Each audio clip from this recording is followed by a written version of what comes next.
Hi everybody, today we're going to be separating eggs using the 3-bowl egg separating method. To get started, what you're going to need is 3 bowls and your eggs. Now this is important when you're cracking many eggs at a time.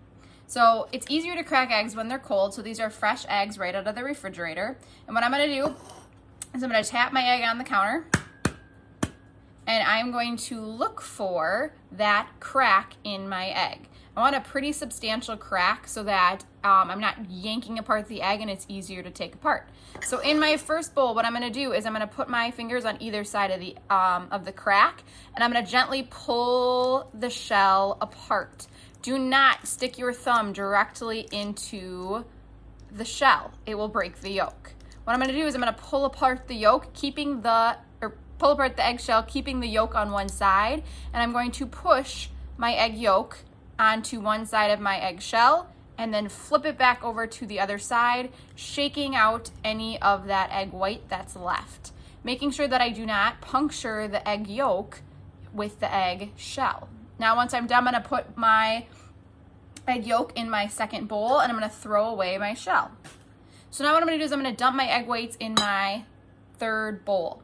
So this first bowl is going to be where I crack all of my eggs. The second bowl is for my yolks, and my third bowl is for my egg whites.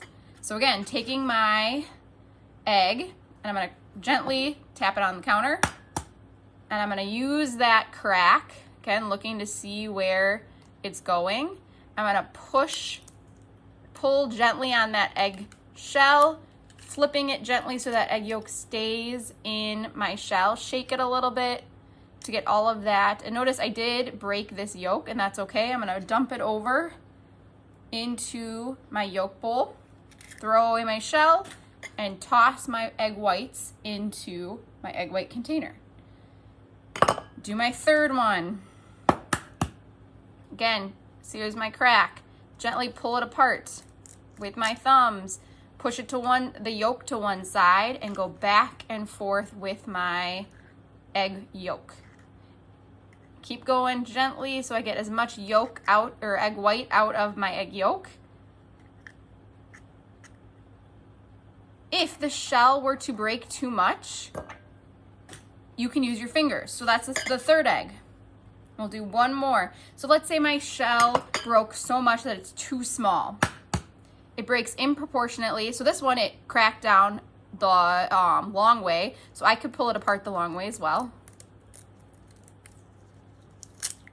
So I cracked it too much. There's no stable way to hold on to this yolk in the yolk shell. So I'm going to use my hands. And I'm just going to go gently back and forth, kind of loosening my fingers so that egg white escapes through my fingers, getting that calaze out, and put it into my egg whites and put my egg yolk into my bowl.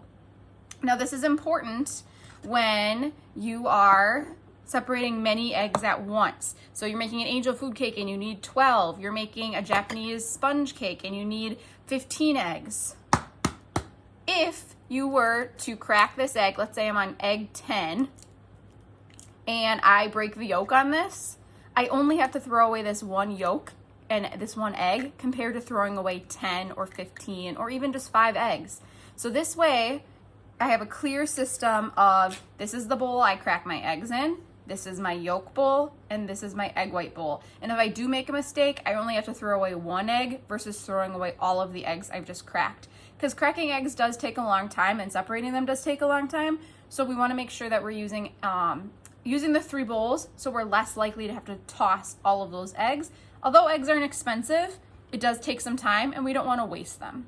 If you do break your eggs, let's say I break my egg white and my egg yolk, it is fine to save up to 24 hours to make and use for something else.